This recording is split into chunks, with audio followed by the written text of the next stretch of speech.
নমস্কার, আমি মিতালি।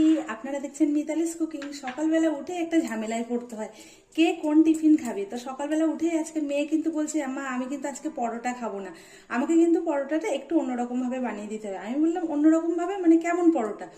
আমাকে বলে কি মিষ্টি পরোটা বানিয়ে দিতে হবে। চট করে আমি বললাম, কেন মিষ্টি পরোটা কি চিনি ভরে করে দেবো? বললো না, চিনি না, তুমি কিভাবে করে দেবে সেটা তোমার ব্যাপার, কিন্তু আমার আজকে মিষ্টি পরোটা চাই।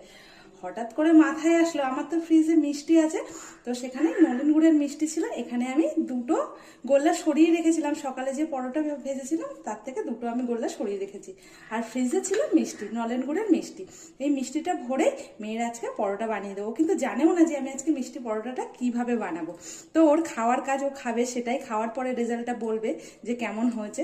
তো এই মিষ্টিটা ভরে আমি আজকে এই পরোটাটা বানাবো। আপনারা পুরো ভিডিওটা কিন্তু দেখতে থাকবেন, কেমন হচ্ছে। আজকে কিন্তু ভিডিওটা দারুণ হবে, কারণ মিষ্টি পরোটা মানে আমরা কিন্তু ভেবে থাকি যে ভেতরে চিনি ভরে কিন্তু করে দেবো, কিন্তু না, আজকে কিন্তু আমি রসগোল্লা ভরে কিন্তু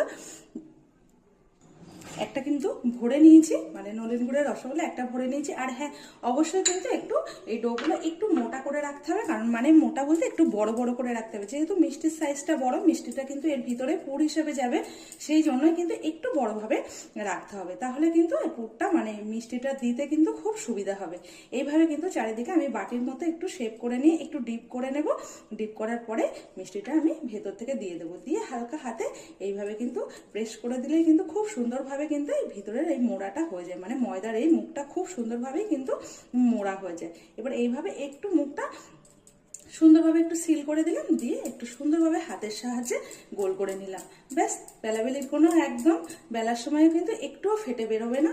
খুব সহজেই কিন্তু এই মিষ্টি পরোটা রেসিপিটা করা যায়। তো চলুন এবার বেলে নেওয়া যাক। দেখুন আটার গোলাগুলো দেখে আপনারা হয়তো বুঝতে পারছেন, দেখুন একটু আমি বড় রেখেছিলাম, কারণ এর ভিতরে তো পুরটা ভরতে হবে, সেই কারণে দেখুন একদম কিন্তু ছোট রাখিনি। পুরটা একটু ভেতরে যাবে, যাতে প্রেস মানে বেলার সময় যাতে বাইরে না বেরিয়ে যায়, সেই হিসাবে কিন্তু বুঝে একটু মোটা রাখতে হবে। এবার বেলে নেব। এবার কিচেন স্ল্যাপের মধ্যে একটু ময়দা ছড়িয়ে দেবো এইভাবে, আর দিয়ে একটা গোল্লা আমি এখান থেকে তুলে নিলাম। হালকা হাতে এইভাবে কিন্তু হালকা হাতে একদম প্রেস করতে হবে, আর এইভাবে আস্তে আস্তে করে সুন্দরভাবে ঘুরিয়ে কিন্তু বেলতে হবে।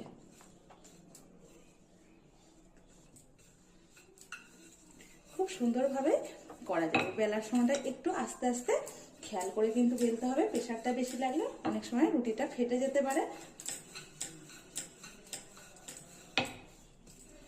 আবার একটু উপর থেকে ময়দা ছড়িয়ে নেব।